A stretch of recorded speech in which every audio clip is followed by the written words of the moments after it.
Yeah, you already know. It's 107.7 WFCS, New Britain and Hartford, The Edge. And we got a very special guest in the building, Liz Ferrari. How you doing today? I'm doing fantastic. How you doing? I'm doing great. Honestly, It's a beautiful day. it was a beautiful day. It was a good walk around the campus. Mhm. And then I realized a lot of my tuition money went to this campus. All of my campus, or most of it actually. I took Oh, a couple- my Lord. I took a couple courses at Texas because, I'm cheap. Yeah, so kudos to CCSU. It's a beautiful campus from where we started at. Yeah, again, I went here when I had to take a horse to work, so. You know or had what? to take a horse to school. Hold on, you hear what my watch said? Oh, no. My Siri said I didn't get that. I'm sorry. It's my generic white lady voice. That's why. It's because I sound like okay Google. Oh my goodness. I'm crying inside. Oh my goodness. We're talking off mic about a lot of things in our great city of Hartford and whatnot. Hartford's the best. Hartford, yes. Hartford, in a sense, I learned so many life lessons from Hartford, so I could go anywhere and I'm not phased. Yeah. I can deal with any type of people. Yeah, if you can make it here. We've been through it. Yeah. He agrees. Absolutely. Shout out to the city, man. I have moved out of this place 1, 2, 3, 4. I think I moved out of Hartford 5 times. And I am back. And I just come back every time. Like, there's no place that's as cool. There's no place that has the same kind of community. Like. So, as far as the towns that you moved to from Okay. Hartford, give me a few of those towns. All You came right. back. So when I was little, when I was a kid, I grew up on Kenyon Street in the West End. Okay. And then we moved up to Vermont because I wasn't kidding about the horses. I had a farm. I was a Yes. farmer. Okay. We had 60 sheep and 8 horses, and Hold on, you said and 60 sheep? 60 sheep. Well, they're small. They're basically like bushes with legs. So how do you, real quick, how do you herd the sheep? Like, what do you do for them? We Like, just put them in a fence, and then they just sort of fuck around and do it, or they mess around and do it. I'm sorry. I was trying so hard, I forgot. It's all good. And they roam around a field, and they eat grass, and then you shear them once a year, and then get wool out of it, and once a year they have lambs and dinner. That's how that goes. Yo, Yeah. you'll get along with a lot of Jamaicans. I know how to cook it. I haven't eaten meat for 30 years. Oh my goodness. Okay, back on track because I was just All right, sorry. So that was New Haven, Vermont, where I live. New And Haven, Vermont. Yeah. Okay. There's also Hartford, Vermont. That's fine. And then that was a unique experience. I was up there for about 7 years. All the family trees went in circles. I went to school with my friend Andrew and 150 of his first cousins. Seriously though. Okay. And like the movie Wrong Turn gave me nightmares. We moved back to West Hartford and lived up off Mountain Road. And then I moved to New Britain when I was in college because I was down the road from here. Yes. And then I, ended up I was in New Britain for a little while, and then I moved back into Hartford. My friend had bought a place on New Britain Avenue down by the big cathedral. Okay. I lived down there. It was a great spot. Back in the day when Vegas Boulevard was still around. Yo. Yeah, The stories there. Oh, The I stories? worked there for 2.5 years. The stories, my friend. The raves. Dude, it was a fun time. Hey, a liter and a beer for $10. Can't get that deal anymore. And the man cooked jerk chicken. Yeah. He actually did. And it was good. It was very good. Yeah, people like when he made pizza, it was even better. His pizza was even better than his wings. And then he didn't want to make pizza anymore because everyone was like, "We love your pizza." He's like, "Then I'm gonna stop making it." It's like, well, okay, cool. That's great business sense. And then shout out to Vegas Boulevard, which was another landmark bar in Hartford. Absolutely. My early 20s when I was working in the car business, and then I moved to New London because I was tired of running into people I knew. But New London is trash. I mean, like, I don't want to talk too much smack, but like, No, dude, it was terrible. I'm not a fan. And for my few friends that live in New London, yo, we're just doing an interview. We're just doing an interview. Like, look, honest. Michael's ice cream is fantastic. It's fantastic. That's what I gotta say about New London.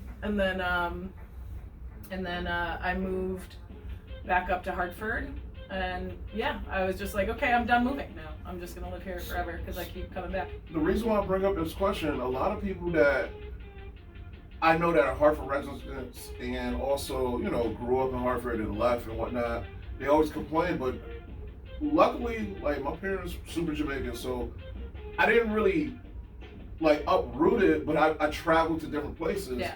But when I come back to Hartford, it's like things feel simple. I know where things are at.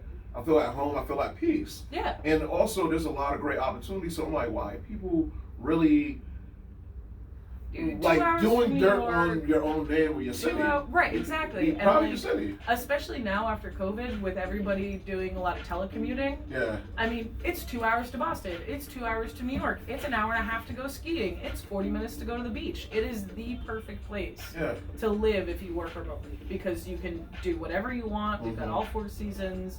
You can do anything that you can think of. You have access to through Hartford, and then there's an international airport 30 minutes up. So it's easy to leave, and it's easy to come back to. So one of the things we were talking about, like more because I feel like, okay, with the Yard Goats, that's a plus. With UConn, even though I have mixed feelings with UConn too, is a plus to bring more attention. Yeah, but bodies are bodies. But like, we were talking also, and at first I didn't get it, but then you kind of broke it down to me. Well, a dog park. A dog park. So dog parks are fantastic. So they are, and like the researchers out there, they are an indication of economic success. And again, people working remotely, there has been an influx of people moving into downtown, which is really great for the city. They did do a lot of apartment buildings, so let's hopefully that we can get to like 50% capacity at some point, and really start to fill those up and get a little bit more. But yeah, we need dog parks.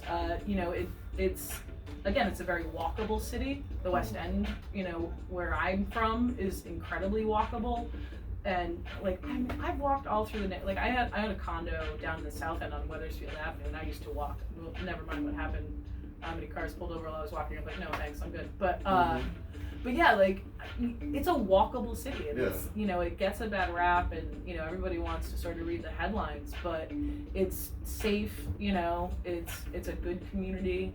Even in its rougher spots, like if you walk through, you'll find nice people, and you can be a little bit safer. And the West End is delightful, downtown's delightful, so putting in a dog park and letting people have their pets and walk around, and the more people that walk around with their dogs, the more people are going to walk around, period. Right? It's like the once you start working, like, you work more often. It's that same kind of mentality. Like, once you start seeing people walking around with dogs, you're like, oh, all right, maybe I will walk around Hartford and walk through Bushnell Park and go to the State Capitol building, which is one of the most beautiful pieces of Gothic architecture in the country. Bushnell, which has some fantastic stuff. Theater Works and Hartford Stage send like 4 or 5 plays a year to Broadway, which is fantastic. Like, this is where a lot of shows are spotted. The art community here is fantastic. Bringing other colleges we're part of it, yeah. You've got such good energy. It's a little bit sneaky, right? I describe Hartford as like an iceberg.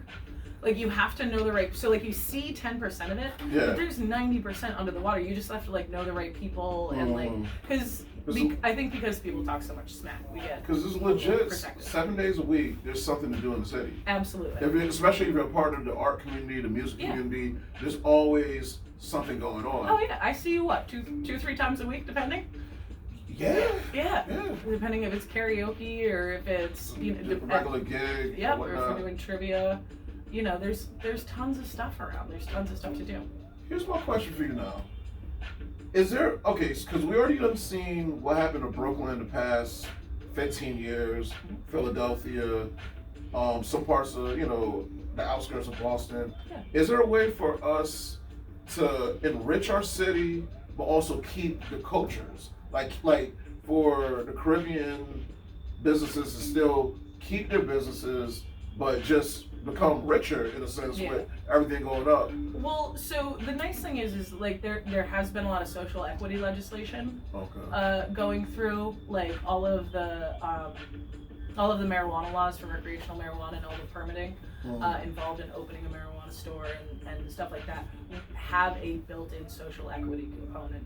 You know, and it's sort of interesting, like I had somebody who's like, oh, you know, I wanted to go work there, I wanted to invest there, but, you know, I wasn't allowed because I didn't meet the social equity requirements because, you know, I'm a white guy that owns a bar. And I'm like, well, yeah, but you own a bar in Hartford. Like, I'm sorry that you feel excluded, but like this is how everyone else has felt for hundreds of years. So like maybe build a bridge.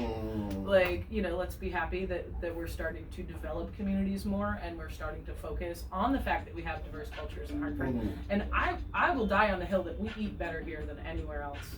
The amount of restaurants that we have, especially like Fire and Spice. I mean, again, I'm a vegetarian, so like that one's near and dear to my heart on Capitol. But like, you can go through the North End on Albany and get the best food, the best Caribbean food in the world. You know, you can go into the South End and get some fantastic Mexican food and get some fantastic like Puerto Rican food. It used to be, you know, the Italian food that all moved into West Hartford Center. You can still get phenomenal Italian food. Some downtown Hartford's my favorite, but you know, I mean, like we eat, we drink, we hang out, we party, we have beautiful parks. Elizabeth Park is phenomenal. Bushnell Park is gorgeous. These are places that are great to hang out. Guys listening, if you're a Hartford resident and let's just say you're even listening to this on YouTube or watching this on YouTube later on, you used to live in Hartford, come back. Like there's some magic happening. Yeah. And we're not just saying it, there's proof. Come back and eat. Yeah. And have some food. Tell me you want to leave. Tell me if you're able to leave instead of just taking a nap on the couch. For your future, we're not going to go too deep 3 or 5 years from now, but let's just say your goals that you want to personally accomplish in 2024. So dog park, again, top of my list. You know, I bugged Arunan about it when he was running. You know, I think my line was, how do I help you help me get a dog park? And I think that's, again, going to be really big if we put one in the West End, because again, that's a really saturated community in terms of dog ownership and needing that kind of facility. You know, and it's a great way to build community, because you meet other dog owners, you have an opportunity to like make some new friends that you wouldn't meet otherwise, and then also putting one in Bushnell Park to service the downtown community for those same reasons. You know, it's not like we don't have the space. You know, we have it. Yeah, we have the space, the resources. Now it's just like, okay, let's get it done, and let's continue to like grow like just build on the momentum we got, and also just let's just have fun again. Oh, absolutely. Like, because we're having fun, but I want to say the rest of the city needs to like feel that safety and understand like, okay, we're good, you know? Yeah. We're good. Oh, absolutely. You know, I mean, and there's a lot of investment in the city right now. They're putting a huge amount of money in Wethersfield Avenue. There's been a lot of people coming in and sort of buying back some of that property from the, the Blake properties from, absentee landlords that live in New York and let it get real gross. They rebuilt Buckley. You know, they invested a ton of money in the Burr School, which is right on Wethersfield Avenue. And this is a good segue for what I was going to ask you next. The youth. Because for us, that's like, 25 and up. We kind of figure out what's going to happen. But now, for those middle schoolers and high schoolers, like for them now. Yeah. Well, again, we have so many like art stuff going on. Like there was I think she was in junior high, artist that got selected to do that big mural in West Side Square, the food truck park in the West End. Which is great. We've got a bunch of beautiful murals. My friend Eric is completely obsessed with that firefly jar on the old Holiday Inn, like right off, like when you're on Boltley Bridge. Okay. There's that kid opening the jar with all the fireflies. It's gorgeous. And we've got, again, a bunch of fantastic universities here. We need to do a little bit more in terms of developing jobs and developing median jobs. So we have a lot of like low income, basic sort of worker service jobs. And then we have, the CEOs and, muckety mucks of Cigna and Aetna and United Healthcare, whatever. but we need to develop sort of, we need to invest a little bit more in the middle income. And creating some opportunities around there, and again, because remote work is a thing, we have a really big opportunity to. Fine, you won't work remote. Your company is out in Indiana. That's fine. Live in Hartford. People have been working in Hartford for the last 60 years and taking every last penny of that over Prospect Avenue. And into West Hartford and Avon and Farmington and Simsbury and into those areas. And then they're like, oh my God, Hartford's destitute. It's like, well, because you earn all the money here and then you don't spend it. Facts. Big facts. So, getting people that aren't, sort of entrenched in that mindset, culture, can really help build up, again, those middle income groups, but we've got I love CT Improv. I got a bunch of friends that perform there. That's really fun. You can take classes and get involved that way. We're developing a bunch of distilleries in the area. We're developing a bunch of, I'm going to call them green businesses, which is going to be a huge part of, again, that middle economy. Literally a growth industry. There's a big commercial grow project that I'm trying to get involved in on Homestead Avenue, and again, because it has social equity built in, there's a certain amount of people that we have to hire directly from that neighborhood to raise employment and to have people really sort of invest in the places that they live around. You know what's crazy? In this interview, I'm getting way more information than a couple weeks ago when it was, the city elections. They hired me to do provide sound for one of the debates on Park Street and whatnot. And it's like, I'm listening to this debate and I'm just like, okay, it's sad. There's a lot of anger, but where's the positivity? So now I interview you and we're talking about the same city of Hartford that 6 people done debated on, and you're just like, yo, boom, boom, boom, this is what we got. And we can build on that. Well, yeah, absolutely, because it would be remiss. And when I say this to the people that were in that debate, there's no, there's slander or nothing like that. There's a lot of room for improvement. Exactly. Like, there is an epic ton of room for improvement in the city of Hartford. But again, we've got Hartford Healthcare, which is one of the best healthcare groups. Hartford Hospital, their bone and joint center is like one of the best in the country. UConn's working with Jackson Labs. And that's Farmington, it's Hartford adjacent. And what they're developing in gene sequencing prescriptions and things like that. Like, we really do have. The problem is we have all the right things, and we've always had the right things, which is the hitch in the giddy up. We've always had the right amount of things, but just because people just want to talk smack. And that's fine, but you feel like you become the expert at what you spend 10,000 hours of doing. So if you spend 10,000 hours talking smack, that's what you're gonna get. But if you start being like, well, this is a good thing that we have, and you focus on those bright spots, I think we can really turn the city. And I feel like this interview is vital for people that all they hear is nothing but the negativity, and that kind of like breaks down their whole system of being like, okay, I can be proud of the city. I'm extra I've been proud. Now I'm more proud of my city. Seriously. We also we have such cool history here. Like we were talking before, JP Morgan, modern banking, banking as we know it. Not that look, notes. We have notes on modern banking and what it's become. But that was created in Hartford. That was conversations had at the Hartford Club, right? And JP Morgan is buried at Goodwin Cemetery, which is absolutely stunning if you haven't been over there. He's got this big mausoleum. There's this it's absolutely beautiful to go through, especially with all the trees. Goodwin Golf Course is right across if you whacking some balls. And then, we've got the Wadsworth. Which you were telling me off mic that if you're a Hartford resident, free membership. All you have to do is just show your ID and your library card, or a bill that shows your address. Go get your free, and you can bring up to 4 people. So when you have your friends and family come in, bring them to it's one of the best collections in the country. Truly, honestly, it's endowed by JP Morgan. They will never run out of money.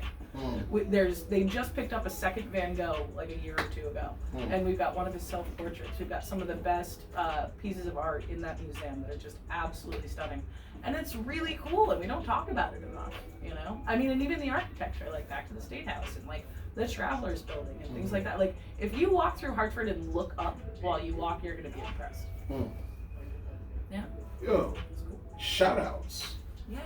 And who you want to shout out? Because we're definitely going to do a part 2 in February. Okay, yeah. Well, I want to shout out Arun. Congratulations. That was a campaign I supported all the way through. There's some irony about me not being able to vote for reasons of my own personal privacy, but yeah, that's a thing. But like, you know, I supported the campaign, went through and talked to him. I would love to work with him. You know, we've got my friend Emily and actually Arun's wife work at First Church in downtown Hartford, which is fantastic. You know, a friend of mine works at the Wadsworth. I can't say enough nice things about that place.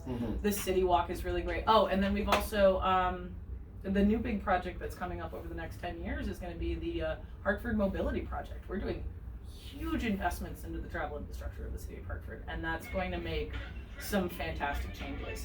To in a sense, make it easier for people to just travel. We're moving the highways. They're increasing bike lanes. One of the things that they don't have in the plan yet, which sort of hurts my soul and my best friend's soul, is that like we should be because we used to like Hartford used to lead the country. Like Tesla used to hang out here, Mark Twain used to hang out here. Like this was the intellectual center of the United States because we were located between Boston and New York. So. That's something that's positive about Hartford that we need to build. Like, so when people are like, but this is how we do things. All right, fine. You want to take that mentality? Then fine. Let's go back to that. Let's go back to being the most innovative. Let's take that mobility project and make it the most green engineered civic project in the Northeast. And we can do that because we're small enough that we can do it. Yes. And as we develop these things, we can actually scale them up to a national level and then send green engineering projects out to the rest of the country. Because again, we're tiny. Like we're small but mighty. And so if we can create something here, we can move it out to other cities, whether they're smaller cities or bigger cities, and find a way to scale them. So in a sense, we could create the blueprint to. Yep. Okay. Yeah. And the way to do it, and you know, we've been talking about marrying one for my whole life. It's so long. But it looks like we're actually covering it, and you know, we're trying to get that. You know, we're trying to undo the work of Robert Moses, and it's, you know, it's one thing to sort of start fresh and be able to bring from the beginning, and it's another thing to have to do what we're doing, which is undoing a bunch of bad development. Yes. Like undoing the mixed master and undoing the 8491 exchange. But yeah, you know, we have the pieces in place, like the waterfront recapture, you know, and the JCC boathouse and that beautiful park. Nobody uses that park. It's gorgeous. I mean, granted, it's flooded for like 3 months a year, but that's his job. You know, but you go down there and you see tons of birthday parties in the summer. It's beautiful to walk into the city. They're going to expand the roadways there and make it completely bikeable. So that way, you know, we put more, and you know, people want to abolish the highways altogether, which I think is well, to be perfectly honest, but because there's not a city. Again, like the importance of tourism, you can't cut off access to the city. Like if people don't have highway access into the city, then the city's going to die. Exactly. So, but what they are doing is they're sort of rearranging where the highways go, and 84 and 91 are going to exchange up by the dealerships. And the nearby the Meadows, you're saying? Yeah, up by the Meadows. Yeah, exactly. And they're going to bring the bridge, instead of going, they're going to make Bulkley Bridge, instead of being like a massive highway, they're actually redirecting 84 over the river above the like in between 291. And yeah, it's a huge project, and we've got the money, you know, coming in with the IRA and the Inflation Reduction Act, and you know, as long as we keep pushing on it, and as long as we advocate for, again, making that the leading green development kind of project, and you know, some of the remediation, absolutely. I mean, that's something that would be huge for the city. You know, we're moving the train station, we're making it much more commutable. And again, because you know, we've got these really cool neighborhoods, and because I mean, everybody like that is Hartford is ride or die Hartford, and it doesn't matter. You're like, oh, I'm ride or die Hartford. I'm from this part, but like, it is really sort of like a community. We don't have the south end without the west end without the north end, and the east end is the river, so that makes it easy. Because all the pieces, we all come together. Yeah. I love this. Yeah, and it's going to open up access to the north end. I mean, one of the things, again, like if you look historically back, Robert Moses was a city designer. He's the guy that designed redlining. He's the guy that built the FDR right next to the waterfront in New York, because that was a great use of space.